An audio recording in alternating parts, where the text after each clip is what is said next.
Let's talk here about Zohran Mamdani and the New York Times. Because this is an interesting story. So, before we jump into the New York Times piece, we have to get a little bit of Steve Bannon's take on Zohran. So much Bannon in today's show. So much Bannon. And by the way, I do want to just say, Bannon has taken a lot of L's. So, I don't want to overstate his importance. But I always think it's interesting to hear his thoughts because he does have a better grasp, I think, of the political moment than many others. Let me just say anecdotally. Someone who was recently on War Room told me that after they went on, immediately, within a couple of minutes, they had 100+ new followers on X. And so, Bannon has. You know, it's still true that your average X user is exceptional from the average American because not most people are on Twitter. And most people are not watching Steve Bannon. But he does actually have a really, I think, strong tether to the MAGA base itself. I think for the hardcore MAGA, Bannon still sets the tone for them. That is not a majority of the American public. But it's a small group that he does have a lot of sway with and that listens to him every day. Yeah. But I mean, usually what he uses his sway for is, he'll protest in advance about, let's say, Medicaid cuts or about these tax cuts for the rich. Then, once Trump decides and does whatever, Bannon's role becomes explaining to the MAGA base why, actually, this is fine and why you have to trust the plan. Why? Oh well. He must have attacked Iran because he had more intelligence than we did. We just have to trust this guy. So, that is actually the role that he serves. Nevertheless, his analysis of Zohran Mamdani was a lot more interesting and intelligent than the people who were claiming that he's going to implement Sharia law in Manhattan. Let's go ahead and take a listen to a little bit of what he had to say. That's one of the most sophisticated races. And he focused on affordability and he addressed their issues. Now his response. He took the anger or the moment of populism and got engaged with people. Cuomo ran a traditional thing. This kid ran a very sophisticated campaign. A very sophisticated campaign on the grassroots. And we can put the next piece up on the screen. I mean, he talked also about how the messaging was intelligent. He said that Mamdani's diagnosis of New York's affordability crisis sounds quite similar to Bannon's description of America's. The two seem to agree on 70%. Bannon says 50%. But that's still a lot. Politics today is all about authenticity. Mamdani's campaign was today's equivalent of Barack Obama's. He's walking down grocery aisles, chatting on TikTok. He accepted every interview request. Relied on grassroots organizing. Cuomo had name recognition. His campaign raised almost $40 million. Secured Bill Clinton's endorsement. His appearances were curated. The traditional Democratic Party is dead. I wish that were true. Mamdani blew it up. I wish that were true. When asked, do you share the conservative view that an unabashed socialist in support of the Palestinian cause is a gift to Trump? Bannon shakes his head. You shed more tears for answered prayers than unanswered prayers. He replies. Mamdani can bring people out. Populism is the future of politics. So he sees him as basically. And I do think that I don't want to understate, actually, the significance of Mamdani's victory. Because being able to run as an unabashed anti-Zionist in New York City and win is an earthquake. You have a huge schism in the Democratic Party between the Democratic base and Democratic elites. I do not think that most people vote on Gaza. But I do think that Gaza is becoming a litmus test issue for the Democratic base. Which says to people, does this person have a shred of integrity? Are they willing to stand up against well-organized, well-funded forces and actually fight for something? It is the sort of schism between the base and the elite of the party that Trump actually exploited in his 2016 victory.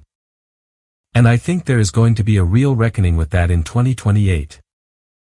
Not to mention, of course, the economic pieces that everyone is melting down about, the grocery stores, the rent freeze, etc. And the overt embrace of, yes, I'm a democratic socialist. And that's just who I am. And I'm not running away from it whatsoever. No. I think that's right. And I think what Bannon is recognizing yet again. I've seen an interesting discourse on the right about Mamdani since he won because you noticed there. Bannon was talking to Marjorie Taylor Greene. Right? Who posted that initial hilarious meme of the Statue of Liberty in what? A full burqa. And there was this initial reflex to just be completely grossed out. Icked out by Mamdani. That people like Bannon started to, I think, change a bit. And you've seen. It's not like the whole right is embracing Mamdani. But you've seen this interesting strain. And I think it's probably in part due to new media. This interesting strain of people being like, whoa. Look at what he did with young voters and millennials in New York City. We have this information right in front of us. That's a pretty clear sign that he was speaking to something. And it's just not only a smart observation by Bannon. But I don't think it's an easy one to make right now. He can make it because he's sort of seen as a godfather-like figure. But it's not an easy point to make at all. Alright. Let's talk about the New York Times. So, they published this big scoop that they apparently raced to the presses because they wanted to beat Chris Rufo, who was also chasing down the same story. Let's put this up on the screen. They reveal exclusively that Mamdani identified as both Asian and African American on his college application to Columbia. Specifically, they said he doesn't consider himself black. But he said the application did not allow for the complexity of his background. They included the specific form and how he checked the box, showing the questions Columbia posed to applicants about race and ethnicity during the 2009 to 2010 application cycle when he applied. And he indicated he was both black or African American and Asian. Okay. Now, a little quick refresher on his background here. He was born in Uganda. His family had been in Uganda for generations. There were a bunch of Indian laborers who were brought over by the British in the early 1800s to do basically slave labor or indentured servitude in Uganda. And it became this thriving diaspora community that ended up being actually quite successful within Uganda. And so his family is part of that history. Obviously, he's also South Asian, being ethnically from the Indian subcontinent. So, he marks these two boxes and they are acting like this is a giant scandal. There were 3 reporters put on it, one of whom was a health reporter.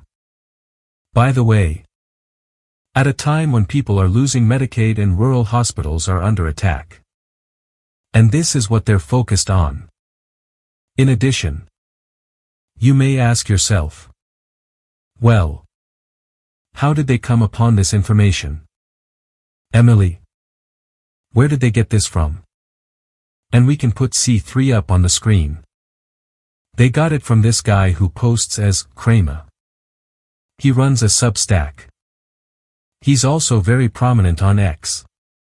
Your French is beautiful, Crystal. Oh. Thank you very much. Merci. He focuses a lot, Emily, on race and IQ. A quote-unquote academic who focuses a lot on race and IQ. A prominently featured post there seeks to defend the argument that average national IQs vary by up to 40 points.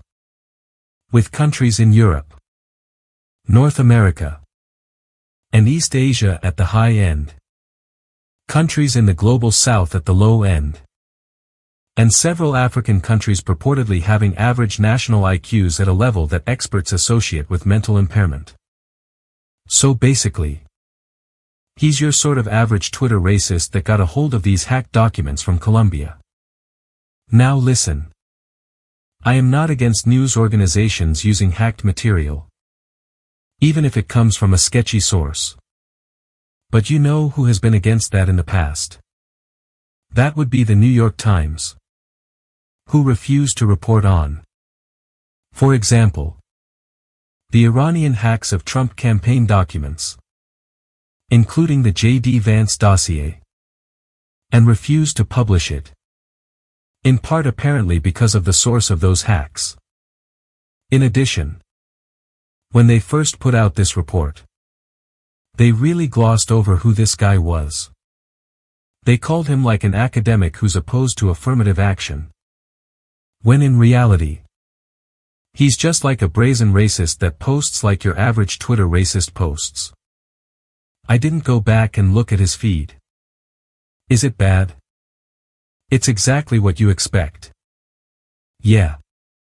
So, it's also, I mean, this whole story is. We teased this at the beginning of the show.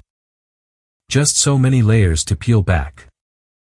The first of which is, I think it's pretty clear that Mamdani was playing by the rules that we as a society set for college applications for a very long time. Correct. Now, I don't know. If you're going to do and say all of these different identities are important and material to whether or not you belong academically at Columbia, I would probably disagree with a system like that. At the same time, that is the system that existed. What's actually somewhat remarkable, Crystal, is that with all of that, he didn't get into Columbia. Apparently. I guess you couldn't come up with a bigger parody of an affirmative action system on paper than the Zohran Mamdani application. Maybe the Asian part might have killed him. That's right. Maybe he should have left that off. So, this is really just, claim you're black. Then that. You know. I think what he said is reasonable. And I also think it's reasonable to say he was putting what he thought would be beneficial for him on a college application. As one does. But I think when he said, these boxes don't really fit my identity, I think that's fair. His identity is complex. He talks about it a lot.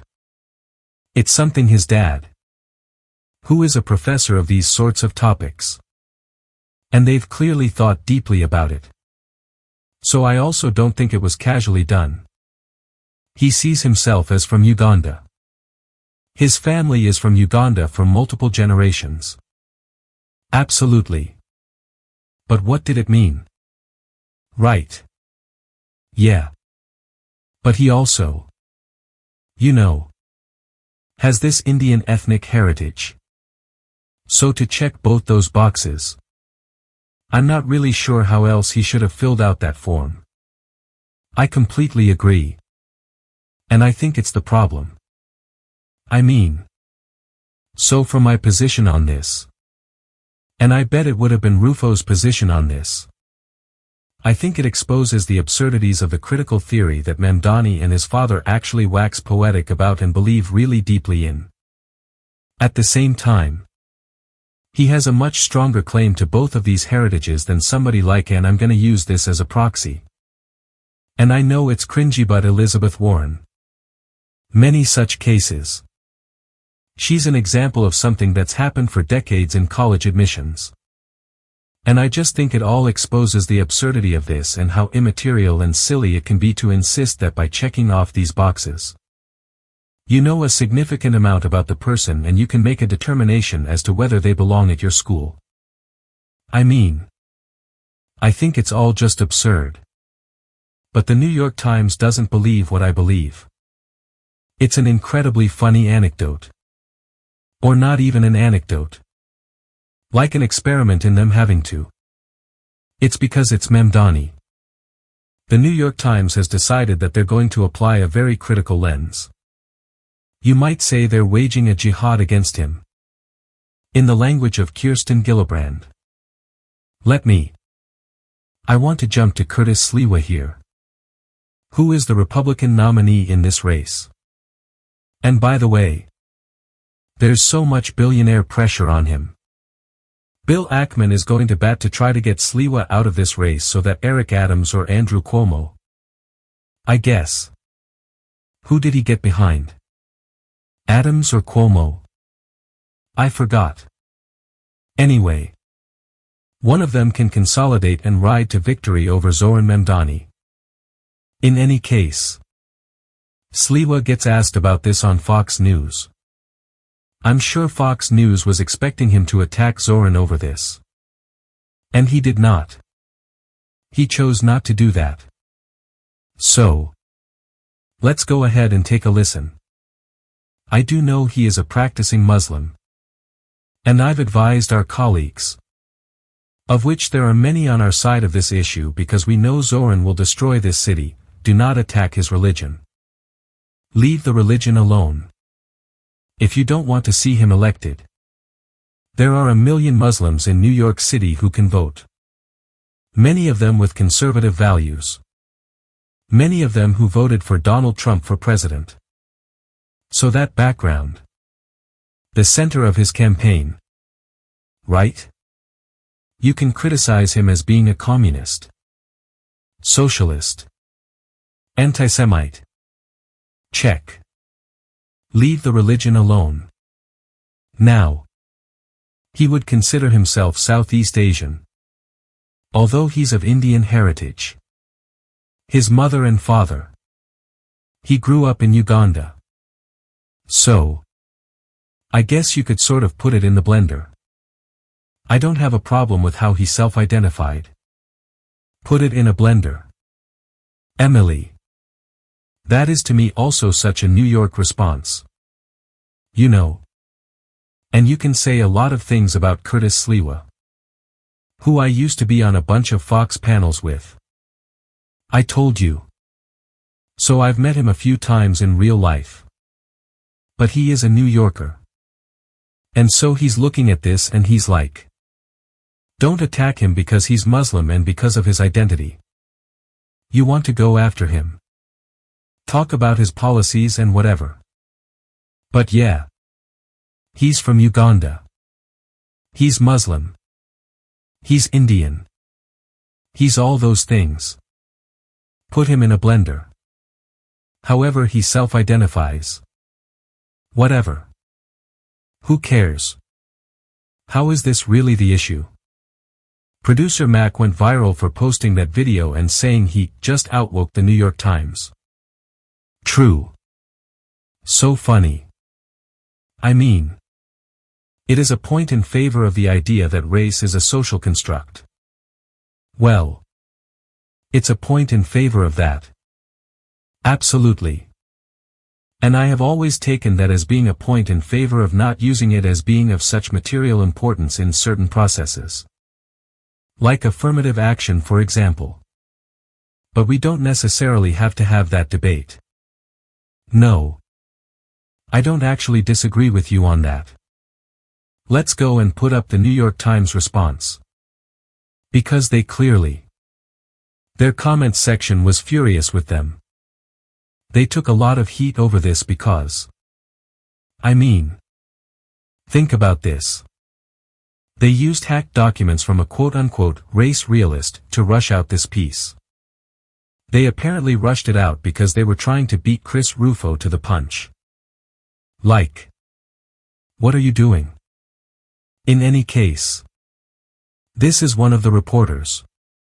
Patrick Healy. Talking about why they did it. And this is so funny.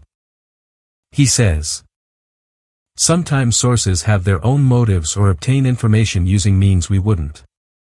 Like Trump's taxes, WikiLeaks, or Edward Snowden. It's important to share what we can about sourcing. We always independently assess newsworthiness. Okay. You are comparing this to WikiLeaks' exposure of war crimes or Edward Snowden's exposure of mass surveillance. Zohran's Columbia application race selection. You're comparing that to WikiLeaks.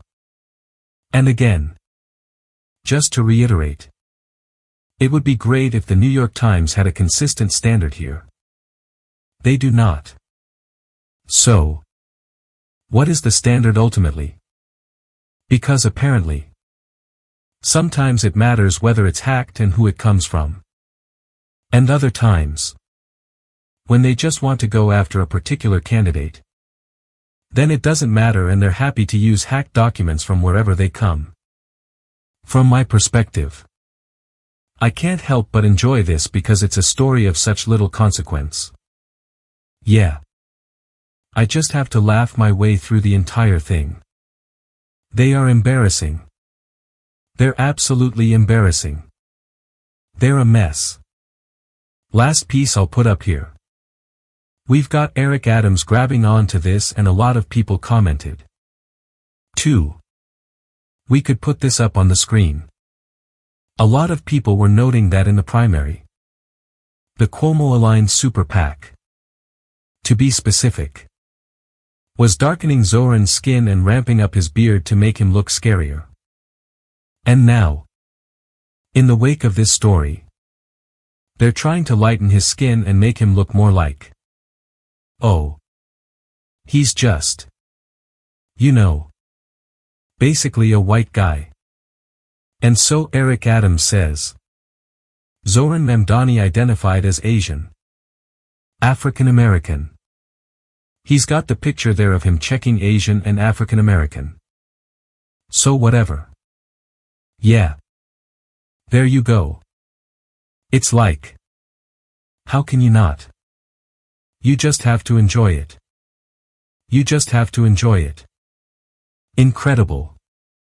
In the end, this whole episode reveals so much more about the institutions involved than it does about Zohran Mamdani. It shows a legacy media outlet, so desperate to land a punch on a progressive they dislike, that they'll abandon their own supposed principles on sourcing and rush to publish a non-story sourced from a racist fringe figure. It shows how identity, a concept that is deeply personal and complex, can be cynically flattened and weaponized for cheap political points by all sides. But perhaps the most beautiful thing to come out of this is the response from unexpected corners. Like Curtis Sliwa, a gruff, old-school New Yorker, who basically shrugged and said, put it in a blender. Who cares? That response, in its own way, shows a wisdom and maturity that seems to be sorely lacking in our national discourse. It suggests that maybe, just maybe, regular people are far more capable of handling complexity and nuance than the political and media elites give them credit for. And that is a truly hopeful thought. Hey, if you liked that video, hit the like button or leave a comment below. It really helps get the show to more people. And if you'd like to get the full show ad-free and in your inbox every morning, you can sign up at breakingpoints.com. That's right. Get the full show. Help support the future of independent media at breakingpoints.com.